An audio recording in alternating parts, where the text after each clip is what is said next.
Welcome back. Let's move on to our next video, which is other allowed foods.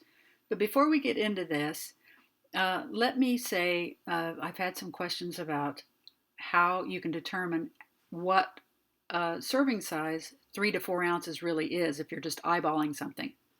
For example, if you're in a restaurant, you're not going to take your food scale with you or any other means of measuring. So essentially, as a rule of thumb, a 3 to 4 ounce piece of meat is about the size of a deck of cards, or alternately, the palm of actually the size of your hand without the fingers. So if you take your hand and look at it and from the just beyond the wrist, look at your flat of your hand, remove your fingers, and in most people, unless you're a big giant guy, that's about 3 to 4 ounces serving size. Now, in terms of how you can eyeball a vegetable size, a cup is about the size of a closed fist of a woman. Not a man, that's probably 2 cups. But the closed fist of a woman, that's about the amount of a cup. So if you keep that in mind when you're dining out, or if you're in a situation where you can't actually, measure or weigh something to see how much of a serving size it is, that's a way that you can kind of keep in your head to eyeball things. So we've learned about protein amounts, we've learned about carbohydrate amounts and how to count them. So what other allowed foods can you have on this diet? I mean, are you just going to be eating meat and veggies? Well, the answer to that, thankfully, is no. So what will I be eating? Well, let's just move on and figure that out. One thing that we've mentioned previously, you really, really need to add fiber daily to your diet to avoid constipation. A low carb diet in general can be constipating unless you select veggies appropriately, eat the right amount of healthy fats. If you skimp on your fats, you're also not going to go to the bathroom easily. You're going to be constipated. So don't skimp on the fats, have the recommended amounts, which is anywhere from 1 to 3 teaspoons per meal session, or teaspoon up to a tablespoon. But essentially, we all are supposed to, whatever kind of a diet you're on, we all should have fiber in our diet because it helps our bowels to move, keeps things from getting clogged up in the colon. So this particular way of eating, it is really important to make sure that you do have the fiber in your diet. If you're eating the traditional American diet, there's a lot of grains, there's a lot of fruit that really irritates the bowel and makes people usually have bowel movements even without fiber. You're not having those in your diet with this way of eating. So very important to have a minimum amount of fiber a day.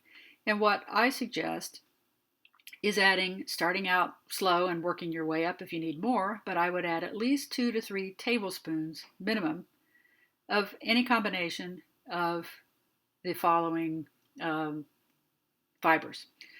So the nice thing about these dietary fibers, although they do contain carbohydrates, each of them contain an equal amount of dietary fibers. So their net carb amount is 0, each of these.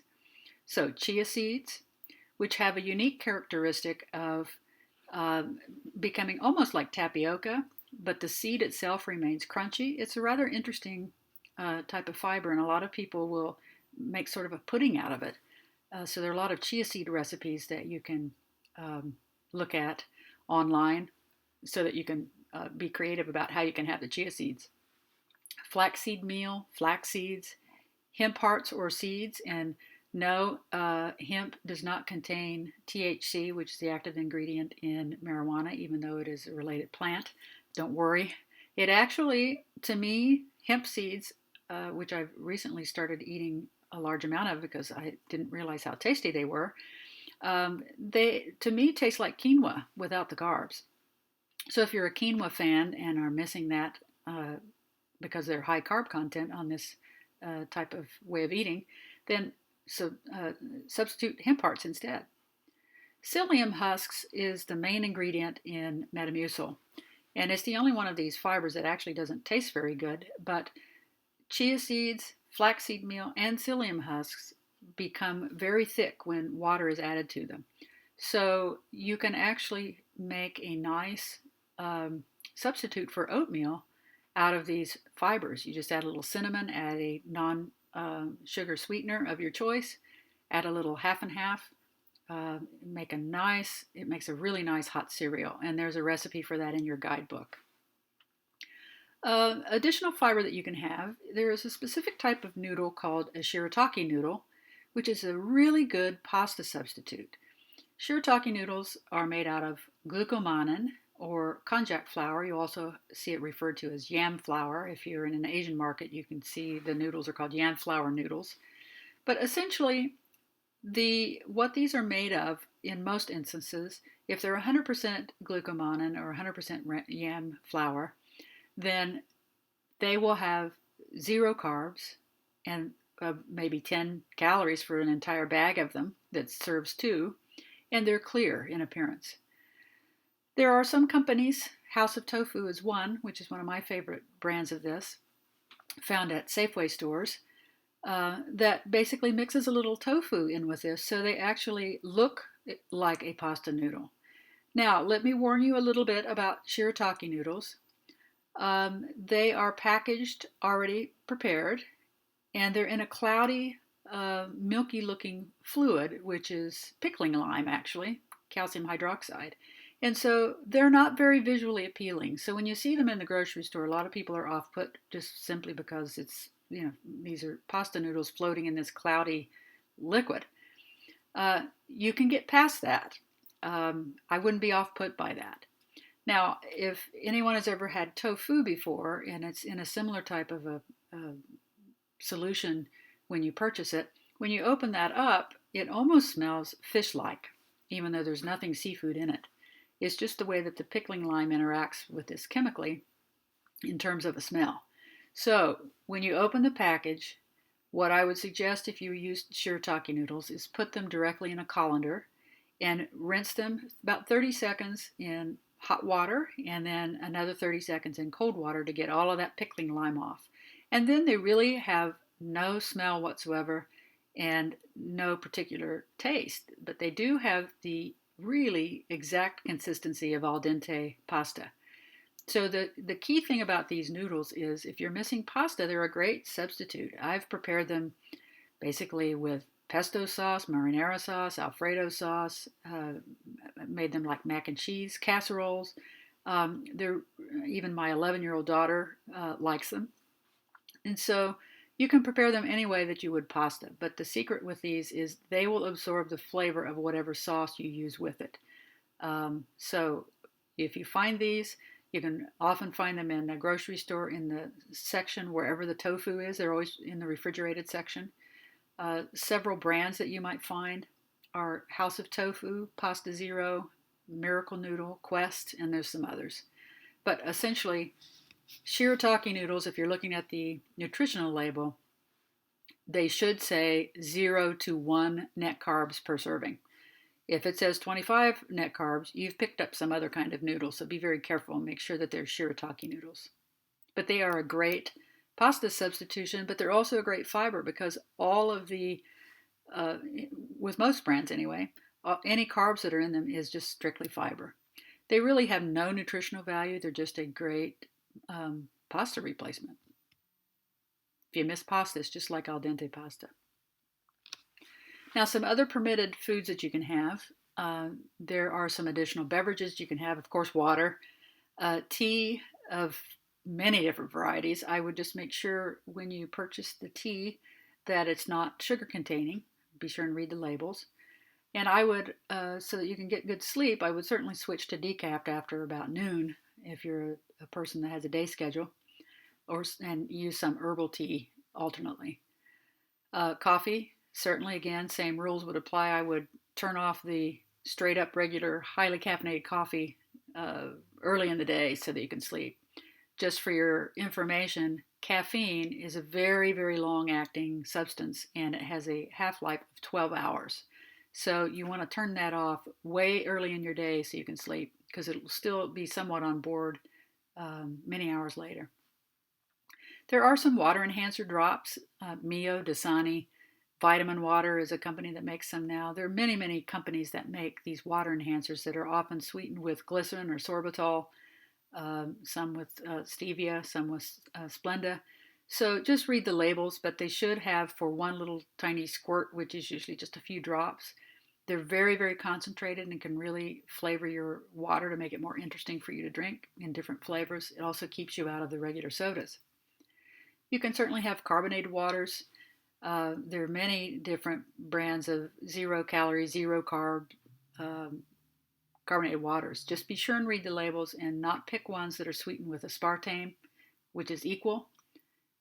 This particular chemical has a lot of studies that have been done that show that it can cause memory loss, among a whole bunch of other things. So I would stay away from equal as much as you can. Unfortunately, equal is a sweetener in most diet colas or diet sodas of any type. Um, there are a number of flavored waters that you can buy. I would try to select ones again that have Splenda or stevia as a sweetener and that are zero carbs.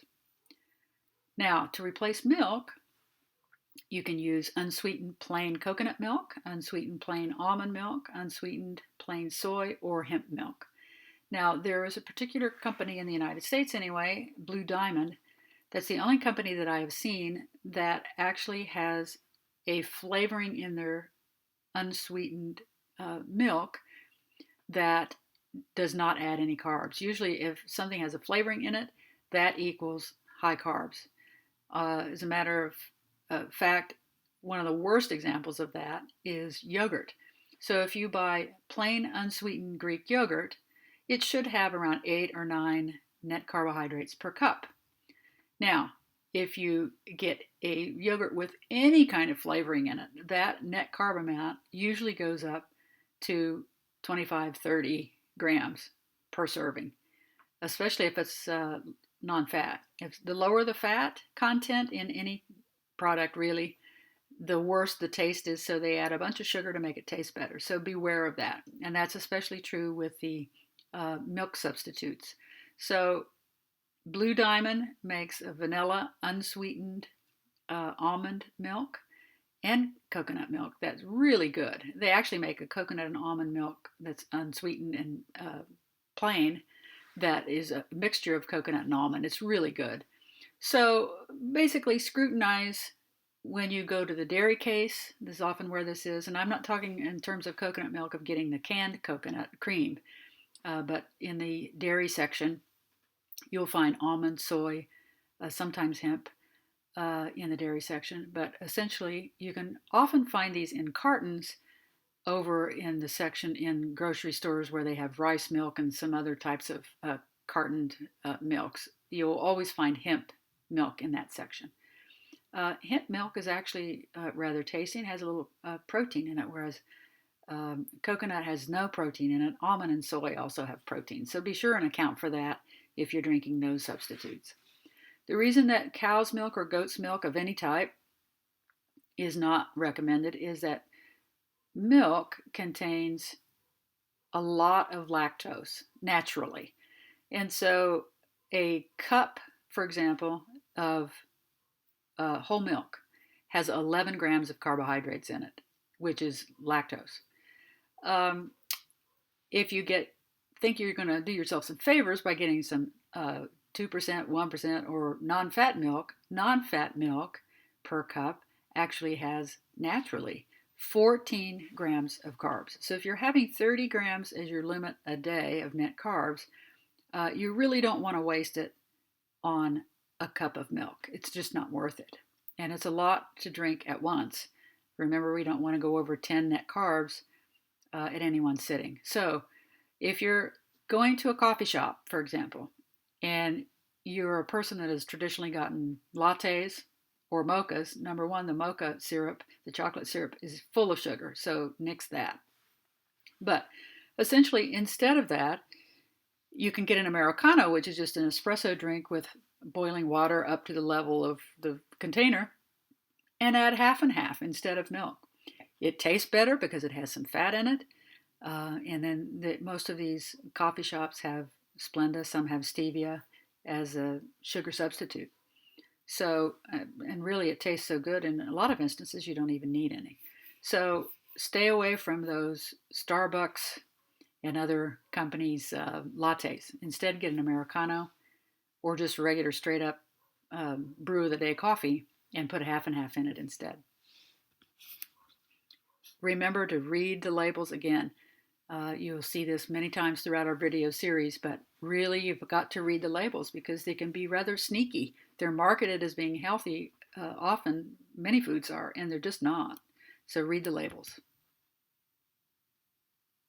So in terms of dairy that you can have, really pretty much any dairy other than milk. Half and half, whipping cream. If you see a recipe with buttermilk in it, that has some higher carbs in it too, so you'd have to be very careful and measure tiny amounts for that and try to substitute for half and half and whipping cream as much as you can. Most cheeses have 0 to 1, some have 2 grams of net carbs per serving. There's a company called Laughing Cow that's originally out of France that makes Laughing Cow wedges of cheese and Baby Bell cheeses that are really nicely flavored. They come in a many different assortment of flavors that are great as a snack. You can have a little wedge of that with some celery sticks or some radishes or some cucumbers. Really nice snack. Cream cheese, goat cheese, or chèvre, feta cheese, Parmesan, cheddar, cottage cheese. With cottage cheese, I would stick with a 1/2 cup serving and get the whole milk cottage cheese and not the non-fat. Or essentially any cheese that's low in carbs. The only types of cheeses you really need to be careful about are ones that are mixed with things that have wine or fruit in them, so be cautious about those. So unsweetened plain Greek yogurt is certainly fine, and it makes a nice replacement for sour cream, actually. It's a great thickening agent to add to soups. You can make something creamy with this. There's a company called Fage, F-A-G-E, that makes a really great unsweetened plain Greek yogurt. You really don't even need anything in that. It tastes so good. Essentially, yogurt has been studied, and when you're reading the nutritional label on plain yogurt, and this only applies to plain yogurt, not yogurts with sugar in it, but in plain yogurts, the nutritional label indicates the amount of lactose that's in, or in carbs, which are lactose in this case, that are in that yogurt at the time of the making of the yogurt.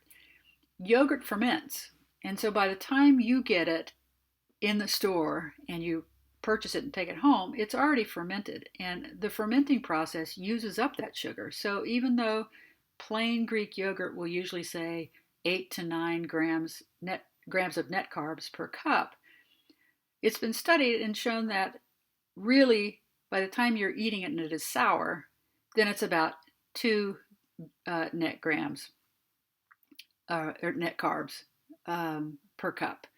So that does not apply, just be clear on this, that does not apply to flavored yogurts that have sugar in them. That sugar is not going to be used up, but naturally lactose is used up in the fermenting process. So yogurt is a really nice snack. It's got a lot of protein in it, very low carb, and it can be used in many different ways in low carb cooking. And be sure, again, to have no flavoring in the yogurt. If you get unsweetened plain yogurt, you can add your own flavoring. You can add whatever spices you want, cinnamon. There's sugar-free Torani or Monine or Da Vinci syrups that are typically sweetened with Splenda. You can add stevia to it, erythritol, xylitol, other sweeteners that you'll learn about that are non-sugar. Now, the sweeteners. What I would say about these is, in and of themselves, they're usually fine in most cases, but sweeteners that are non-sugar are often mixed with other chemicals to bulk them up. And those additives are often things that can actually make your glucose go up, and they also have a high glycemic index, can make your blood sugar go up, in other words. So I would, because of that, try to limit yourself to no more than 3 teaspoons or 3 packets of each of these a day. They all contain, because of the way they're mixed, in most cases anyway, not all, but in most cases, they contain 1/2 to 1 gram of carbohydrate per teaspoon because of that. So you really have to take those into account and be sure and count them um, in your tally of carbs for the day. Stevia is probably the preferred one. It has no impact on your blood sugar. However, stevia is notoriously bitter by itself. Even though it's sweet, it has a bitter aftertaste to it unless it's mixed with something. And so often you'll find this mixed with maltodextrin, which is a chemical that has a high glycemic index, which can cause your blood sugar to go up, which kind of defeats the purpose of using the stevia in the first place. You'll see it mixed with dextrose, which is pure sugar that's usually an IV form that is given to people who are in diabetic comas. So you want to avoid that. You can find stevia in certain brands that's not mixed with anything. Some are mixed with inulin, which is certainly fine. It's a fiber. You don't have to worry about that one. Commercially, stevia is mixed with erythritol, but under the brand name of Truvia, and that's the one I use because it looks like, tastes like, acts like sugar. Erythritol is one of the best sugar alcohols to use because it only has 0.2 calories per teaspoon, and it really has a 0 glycemic index. It crystallizes like sugar. It's a great product, and it is mixed with stevia, so it kind of balances out that slightly bitter aftertaste that stevia might have by itself. So it's a great product. Truvia, if you can find it. Xylitol is another good sugar alcohol that is made from a hardwood tree, and erythritol also is a naturally produced non-sugar sweetener. Xylitol, if you have a dog in your home, be very careful of this because xylitol is not toxic to cats or other mammals or humans, but it is extremely highly toxic, and a very small amount can kill a dog. And as we know, dogs are scavengers and they like to eat anything. So if I had a dog in my home, which I don't, I have 2 cats, but if I had a dog, I would think twice before having xylitol in the house, knowing that behavior of dogs, because it can be very toxic and lethal. So be careful if you have a dog and using xylitol. Swerve is an erythritol product that has some inulin in it as a brand name. If you can find that locally, you can usually just buy it online, and we do offer it in our online store, as well as most of these other products that you can find if you can't find them locally. There are Torani, Da Vinci, and Monine brand syrups that are used in just about any coffee shop to make flavorings in your coffee or to make Italian sodas. You can find them commercially at Cost Plus, World Market, and some other grocers will carry them. If you can't find them locally, you can certainly find them on our online store, and the link for that's at the bottom of the page. You can also use Mio or Dasani or vitamin water or some other flavor enhancers for flavoring your water or your low-carb products. Basically, they're a great way to sweeten something. There are some flavored oils or extracts that are 0 carbs that you can find.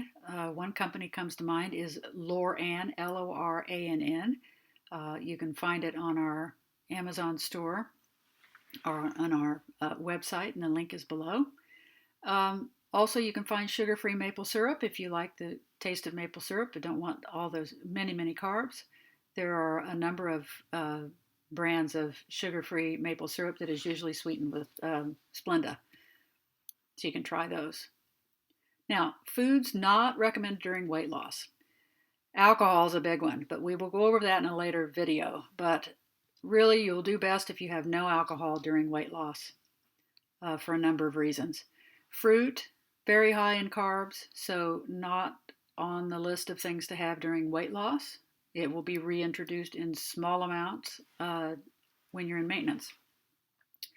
Nuts are a trigger food for most people. Although they contain healthy fats and they're a great product, most people who are trying to lose weight overeat nuts because they do not have the chippy, crunchy things that they had before their weight loss, and all of the desire for that often gets grafted onto nuts. The only two nuts that don't seem to provoke that are soy nuts or edamame that are roasted, which are also soy nuts with the skins on them. So you can have those, but limit that to a fourth of a cup per day. And there are a number of creative ways that you can have those. You can flavor them savory. You can flavor them sweet. So, they're a nice nut to have during weight loss. But any other type of nuts I would avoid. Any form of potatoes. Potatoes are extremely high in any form of carbs. You want to avoid those. Rice, extremely high in carbs. If I were to pick one thing on this list that has the most carbs in it, I think per small serving, I think it would be rice. Pasta is a very close second. So those are not on the list during weight loss, or you will not be in ketosis. Any vegetables not on the approved list, and anything not on the approved list, whether it's a vegetable or not, unless you count the net carbs, you figure out an appropriate portion that will still keep you within 30 grams of net carbs a day. That's how I would manage that.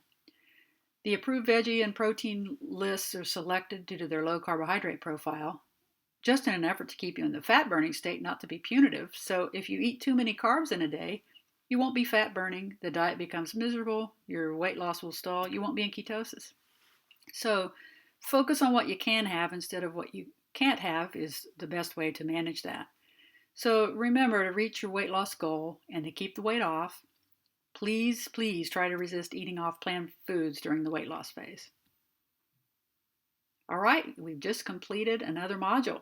Awesome. You guys are doing great.